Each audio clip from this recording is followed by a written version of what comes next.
تدري غم ناكي سناكي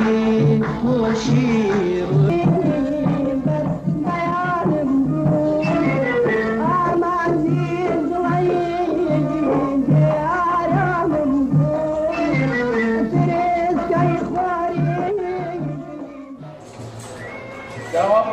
سالوا وانا بعايلوا وانا بخدمتي مشتري كذا يقول رسالة عفري ما هو هذي لا وانا سيان دبي.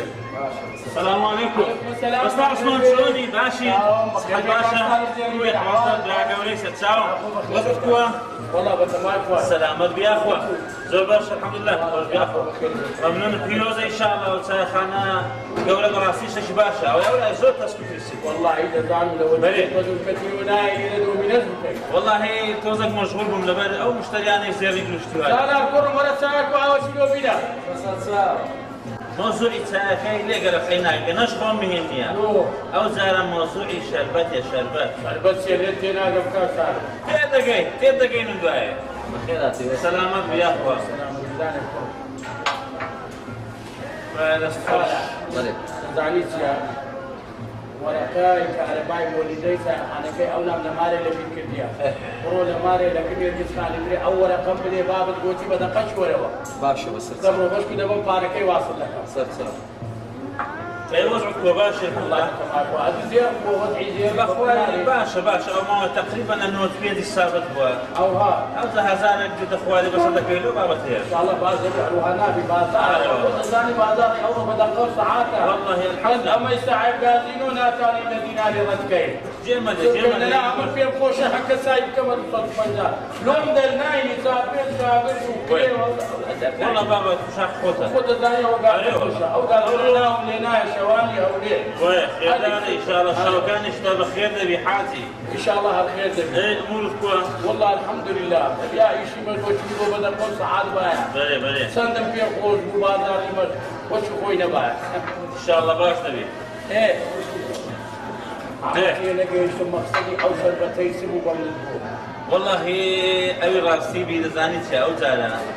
حزم لي مسألة كردي هي دراسة أوي من بري بابك أسد بري مقصد كاكم مقصد كام أشكالها عقبيت يشرب بقاي حزم لي خصماتي كمان نيتك تروبا سلبي حاتي مقصد السيتين على والله تتكلم الزريعة وصل عثمان هابينا المقصدين منك جاي أما خد على العيام الذي تنسانو في كوب برادرين كاكري مسألة كردي هي دري أوي بن بري بابك أسد بري إذا بيمري باخذ ما تتكلم أحمد لبابا باش كاكا زاينتم بس ذكرتيها بس ذكرت أوي هذه ما دواي سكيتو بكم لبكرة كيفهم سدري كان يجيش لبكرة كيفو والله كاك سالم أمن ما نعم مياه إيه أجر أنقوب مرة ديبن أمن ممنوني بوما برام أو شيء أتول أبوي هاتي أو زماني بخود دزاني أمر لدز داكو بابي مياه أمر سمبا دزنيا حتى نسمه وفرصة شي بينكم نوسير والصبر ملي بقدر خبر التدبي مشكلة نية أجر أو راضي بو أو خير على خير إن شاء الله أجر عيود راضي نبو أما برادري يجي نبي لك عازز بي ظروفك أو هايا بدأ سمنو تونية نعم مش بين خوشة راضي بي أو راضي بي توك هو موضوعي جديدان نوسا تستقبلي هادو شانا وين براستي بكيفي خويان بذوقي خويان أجر هاتبي يكياميس أما جدين الحمد لله بيروزة الحمد لله أما اسمان بيناكري أجر أوان هردو لا راضي بالمعنوي شكبو ساوان ممنون إن شاء الله يا أخوة بخير بك خير الهداية هذا زانت يا أستاذ عثمان براستي منيش مكان كان شاكو كان بدي يشتري دريكا مشتري كان دين براستي دبر من النبي اشتكى بعد ناجدا أجناك بس هذا رخصة هذه خم النبي وجزيري البابا إن شاء الله خبر لبدا نلمو إن شاء الله نسأل خيرا يا الله إن شاء الله خير شنو يا ممنون وعافية تساوم كاك سالم بس أسوي لبير ما نكا يا لبير ناكل ناخذ بخير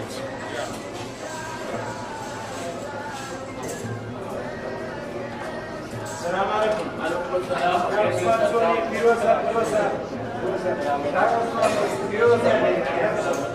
عليكم بطانا انت وقعد نوي قولة تلالويدي ممنونين مام عثمان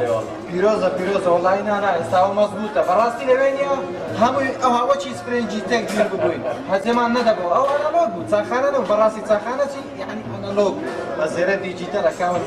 دیجیتەلە وەشی گۆتت گەورەترە ئەوە گازینۆیە گازینۆ شەوانی هەولێر لەیالی هەولێر نەتبیستیا هەدی قەشی هەیە لە بۆ دابیشترێ بەس بخامی ئەو پیرێژنەکەی کەمان چێ کەسوم کەسوم ئەوەش پێشان زۆری لێدا هێز لەوەی دوا ئەمری بۆ بەردەوامی لێ دەدا من نەبی مادام کەسومت خۆش دەبێت ئەمەشی سراحەتمان کرد بەسەرێکی ئەرێ بەخوای دانیشە بەکەی بۆ تاوڵە دۆمینە ئۆکەی کورە تێنست و بریاردیش هەیە والله هەدی هەمومان هەیە ده باشە مادەم بە ڕوخسەت دەبڕۆ بەخێر یاخۆ بخێر ياخذ بخير جزاك الله عظيم سلامك مبارك ان شاء الله والسلام عليكم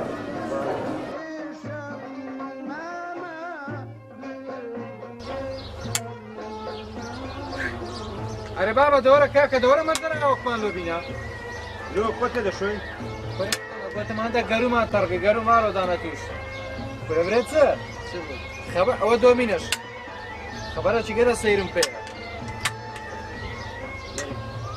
دەبا ما بجربانك بزانین کاکە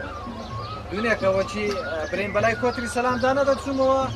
دەچوومە لای گەراجێ سارم لێ ڕاگرتبوو بۆتم بەرەو بەچمەوە مارە لە خۆم کاکە هێدی شەڕبوومەوە لە بۆ لای ئەو شتەی شەخی چۆلی کاکە لە ڕێیە تووشی مەوزوعچیگە لە سەیر سەمەرە بوو دیتم کاکە ئەو خەرکە خەربوویتەوە وەڵا بە دووسێ نەفەران لە نەفەرێکیان دەدا وەڵا سەرتان لێشێنم کاکە ئەمنیش چوومە پێش ئەرێ گوتم کاکە ئەوە چییەوە وتا كوروي دبيني ودسوا والله كاكا مش كون كرانا جيرا بسرينغو والله ثم سبونيتي سياره جينيا على وجه كوفر كان يعني او شاف مستجابات لا ما بربوكسا لا ما بربلقا هذا يكرم لي على والله بس بيش كان بريم زايد شو مثلا اتو مثلا اوانا كابرازز نبو بس زماني بس يبرا يعني بس زوري خوشي فهم بو زوايا بطريقتان بدن هذا دانغو ولا دزا عكس عضوانة أشوف مشكلة عالمية مشكلة فوتها برد الراوس تبع موسوعة كتان لبطارته لو قيدر قال سير السمرية خلينا أقرب يا دوق سيتوقف كاكا والله لمن در الرويش تم هدي شرب مو حزم ده شقام هاوش كيش مراستي كراتي والله كاكا وش كيش من در دبين خبرة قوادان اشتهر أخوفان هذا تشي والله كاكا قوتم أري كاميرا توتسا خوفتا دريتو خزميت ساكي توتي كورونا ولا كاكا من محامي أو أنا بمواني لنا ودي زاد الشر عندك أري والله أكيد دست بشتري والله أتجار لما موضوعك جيشت بوي دست البلداني وكابرا يكر كل من سبكم بابا وشي قلتي عندزا من يكسر بابا أري والله آخر زور عيبة بوتو أمثال وقتو ليش أول اشتكى ورد له وقرأ كاكا والله خطاي منه بس أنا أوها لمقان بخرتيان لمقان بقرآن وتيانا وكابرا أدزا بس أمنيش ندبا والله يبغى إلي وكابرا يبدأ ميستا زور بشمانو بخواي نبرو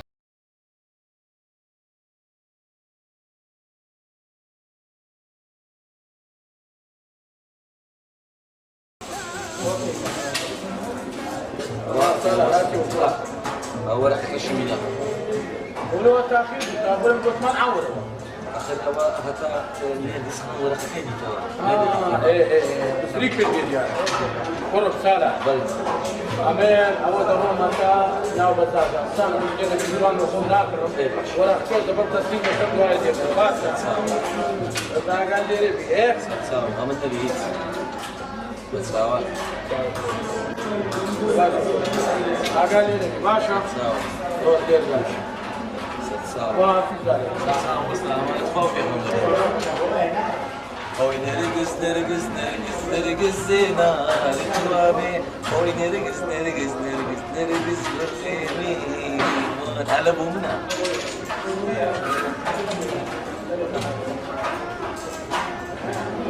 باشا بس تساوي كاكا هاو كم بيعمل تساوي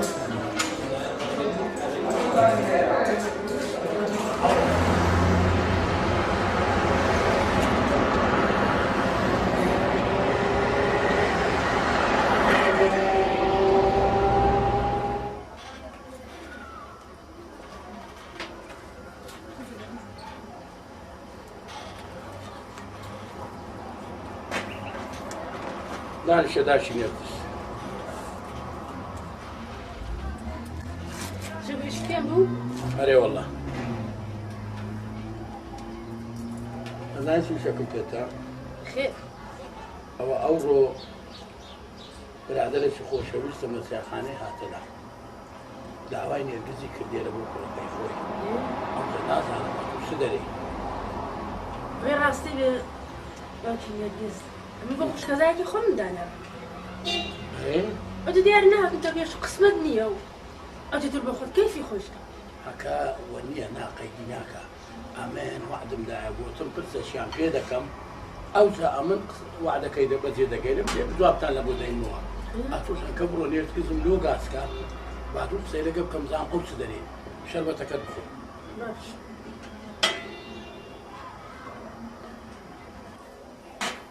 نێرگز نێرگز بەڵێ دایکیانەوە هاتم بەرباب بم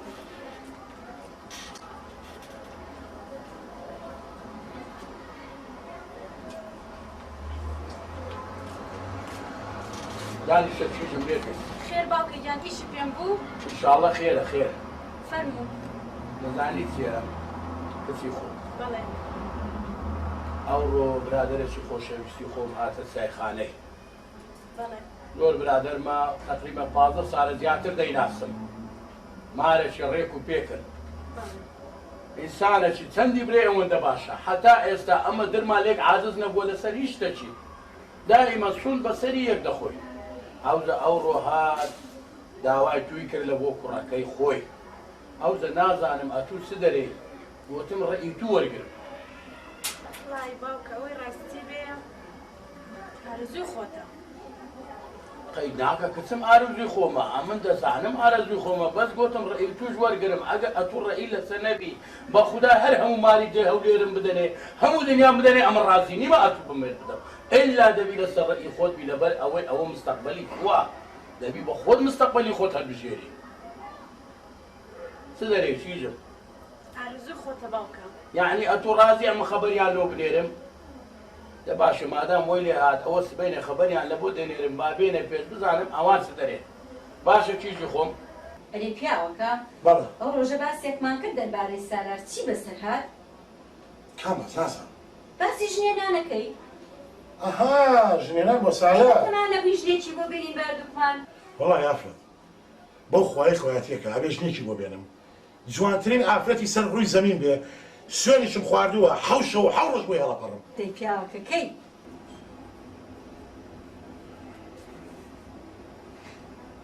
ئەوە باسیستان دەکرد بە دوو خۆڵی باسی چیمان باسی ژنێنان بۆ سالار ئەڵێ یەکێکە دەست نیشان کردووە بە تەمایەکێکی بیڵە شەرم مەکە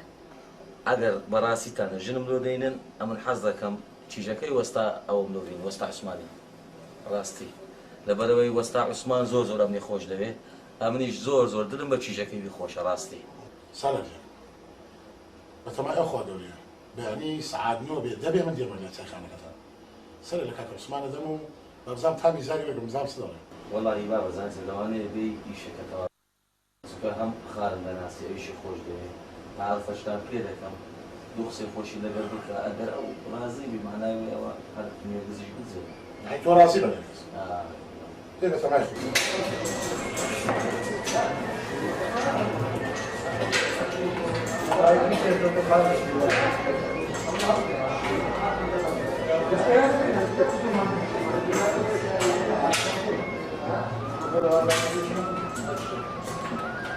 سالار کوڕم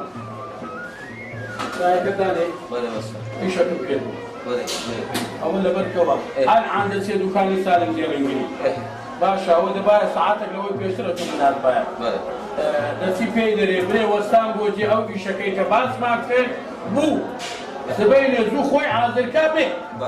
باشە سەرچاو هەر ئەلعان بڕۆ باشە بە سەرچاو ئەم زۆوەرە ئەبە چاوەڕێی چ دەکەم وەستام دەمێتە چێن دەبێت باکوشم هەنەگەیشتنچێت ئەمە دەتەسێن بام پەشیمان بوویتەوە بە تەمانی نێرگزم لۆ بخوازی یا ڕەبی خوایە لۆ خاتری گەورەی خۆت بابم بە سەلامەتی بگاتێنە بۆ داخوازیەکەنەوە وەستا عوسمان دەزانی ئەو سالارە کوڕێکی زۆر چاک و ئاقر و گێڕایەلا ئەمە زۆر زۆرمان خۆش دەوێت ئەرێ وەڵا کاک ئازاد ئەوەندەی لێ رازیمە ئەوەندەی لێ رازیمە هەتا خوا دەرێ بەستە ئەوەندە کوڕەشی باشە ئەگە کوڕی خۆشم با هەر ئەوەندەم خۆش دەوێت زیاتری هەتا ئێستا ڕۆژێک لە ڕۆژان کەس نهاتێک ئازادەی لەو کوڕی بکە ئاخە لۆیە ئەمن خۆشم دەوێت گوێڕایەلە گوێڕایەڵ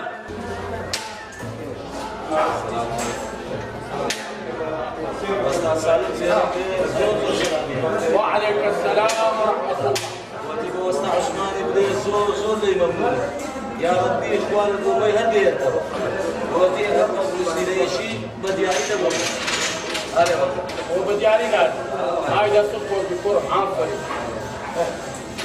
دبرو تسجل شغل هو مع داوي ساي كان وانا داوي هاوي كمور زانت كان بياتي داك سالا سيد سامانو من كاكا بس إن شاء الله تنساو بدي وقتك تراو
يا خو سباس انك ما صار اسمه وسط جان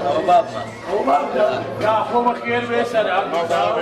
بس السلاماتي والمجانشة اول راسي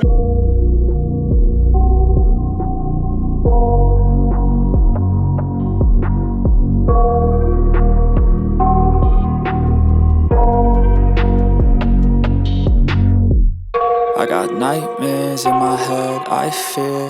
that the thoughts build up until I can't hear, that my mind fills up into a creature, and it haunts me somewhere much deeper. Anxiety, filling up every space, no privacy, and silently, it could build and build until you finally see, whoa, it's taking over, damn no closure, moving closer. No exposure, I just wanna be a loner. Some can't stay sober, looking over all their shoulders, like moving boulders just to get out of the home. It sucks, I've had enough, I don't wanna feel the stuck under the rug, all my problems that I shove. I got nightmares in my head, I fear that the thoughts build up until I can't hear, that my mind fills up into a creature, and it haunts me somewhere much deeper. I got nightmares in my head, I fear that the thoughts build up until I can't hear, that my mind fills up into a creature, and it haunts me somewhere much deeper. I've been feeling weird, I can't seem to focus good enough, nothing's really clear, sometimes it could be a little tough, I just need to feel like the end's in sight for me, but let's be really real, anxiety can foggy all this stuff. I've been feeling weird, I can't seem to focus good enough, nothing's really clear, sometimes it could be a little tough, I just need to feel like the end's in sight for me, but let's be really real, anxiety can foggy all this stuff. It sucks when you finally feel like giving up. Oh God, no luck, everything feels like you're sticky stuck. I'm lost, handcuffed to the bed where I sleep, don't give a fuck. Can't stop, unplug, feeling overwhelmed, I think I've had enough. Gotta find a way to get some energy, gotta find someone who's a good friend of me. I need purpose to make it all worth it, I'm still searching and I'm still learning. I want a life that's filled with memories, not a life with regret in front of me. I need focus to keep me from hopeless psychosis if I keep moping. I got nightmares in my head, I fear that the thoughts build up until I can't hear, that my mind fills up into a creature, and it haunts me somewhere much deeper. I got nightmares in my head, I fear that the thoughts build up until I can't hear, that my mind fills up into a creature, and it haunts me somewhere much deeper. I've been feeling weird, I can't seem to focus good enough. Nothing's really clear, sometimes it could be a little tough. I just need to feel. چیزەکەی خۆم قەولم دایە و لە دەستم چوو لەنا بەخوای ئەویش ئەگە قسمەتت بایە لە بۆم جێبەجێ دەکردی. ئای سالار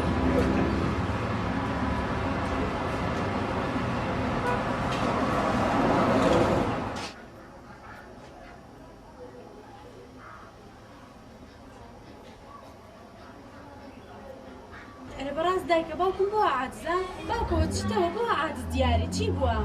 والله رولا نازم بو باوكا عاجزة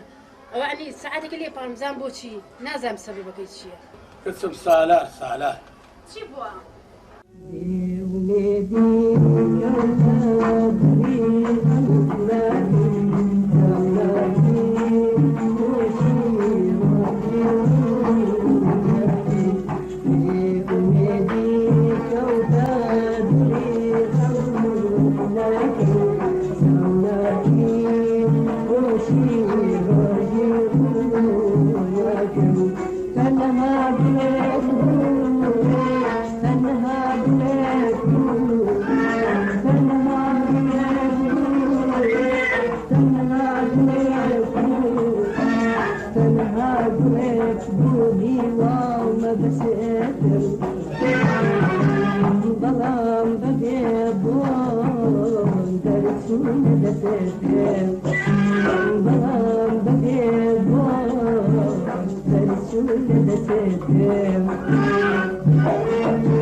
نبريتي وازور